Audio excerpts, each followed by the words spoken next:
सामाजिक विज्ञान नागरिक शास्त्र पाठ 2 कक्षा नवम।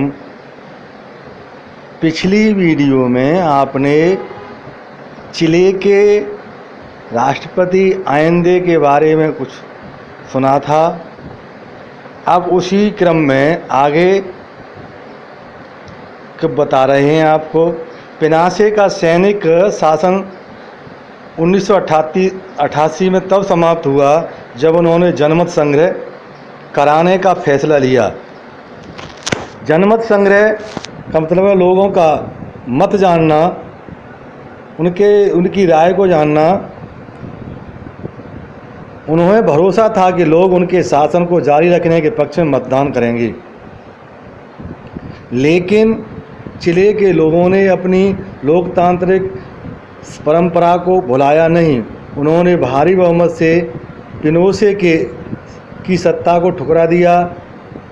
इससे पिनोशे की राजनीतिक सत्ता और फिर उनके सैनिक सत्ता भी चली गई। अपने आखिरी भाषण में आयंदे ने जो उम्मीद जाहिर की थी वह सही साबित हुई।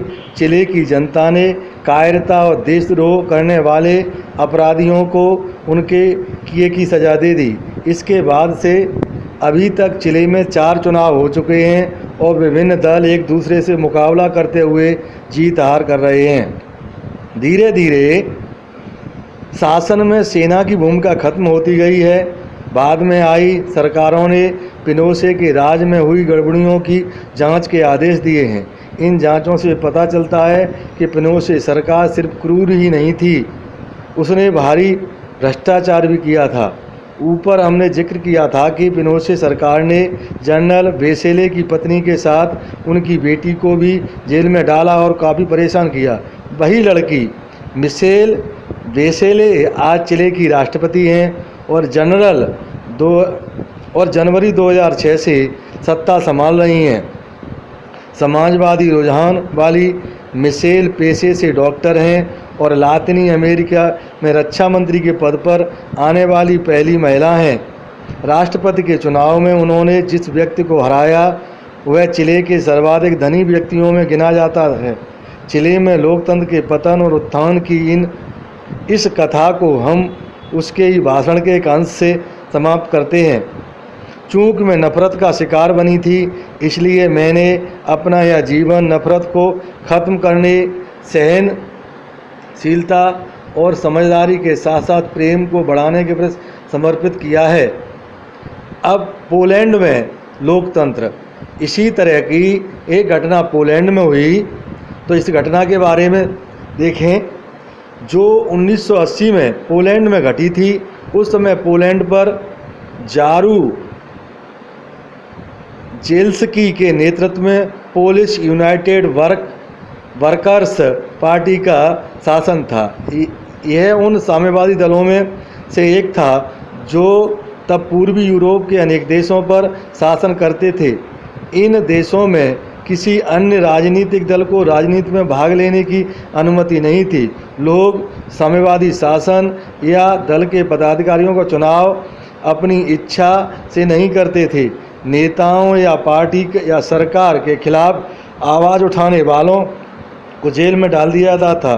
पोलैंड की सरकार को एक बड़े साम्यवादी देश सोवियत संघ का समर्थन हासिल था और वही इस पर नियंत्रण भी करता था। 14 अगस्त 1980 को गडांस्क शहर स्थित लेनिन जहाज कारखाना के मजदूरों ने हड़ताल कर दी। यह जहाज कारखाना सरकारी था। दरअसल पोलैंड के सारे कारखाने और बड़ी संपत्तियां सरकारी थीं। मजदूरों ने एक क्रेन चालक महिला को गलत ढंग से नौकरी से निकाले जाने के खिलाफ हड़ताल शुरू कर दी। उनकी मांग थी कि इस महिला को काम पर वापस लिया जाए। कानून के अनुसार हड़ताल की इजाज़त नहीं थी, क्योंकि देश में शासक दल से अलग किसी स्वतंत्र मजदूर संघ की अनुमति नहीं थी। हड़ताल जारी रही और फिर पहले काम से निकाला गया एक इलेक्ट्रीशियन बंदरगाह की दीवार लांघकर अंदर पहुंचा और हड़ताली कर्मचारियों के संग हो लिया।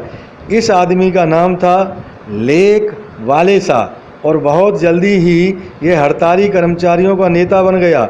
हड़ताल का समर्थन बढ़ता गया और जल्दी ही यह पूरे शहर में फैल गई। अब मजदूरों ने ज़्यादा बड़ी मांगें शुरू कर दी।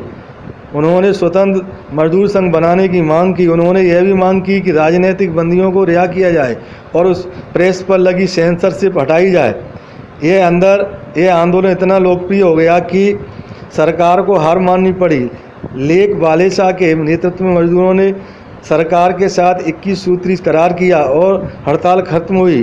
गणास्क संधि के बाद एक नया मजदूर संगठन सोलिडरनोस्क, जिसे अंग्रेजी में सोलिडेरिटी कहते हैं, बना।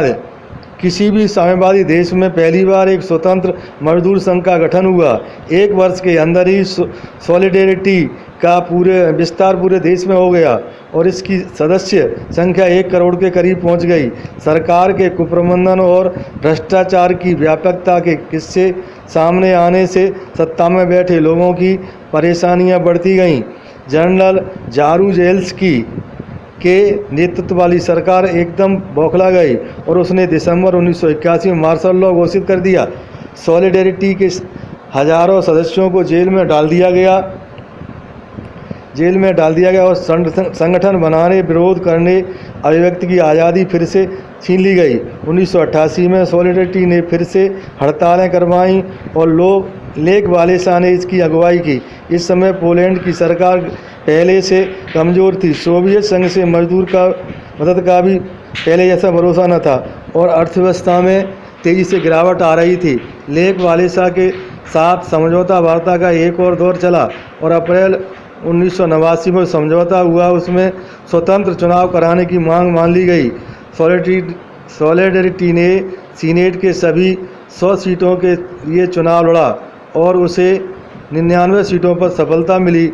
अक्टूबर 1990 में पोलैंड में राष्ट्रपति पद के लिए पहली बार चुनाव हुआ, जिसमें 1 से ज़्यादा दल हिस्सा ले सकते थे। लेक वालेसा को पोलैंड का राष्ट्रपति चुना गया।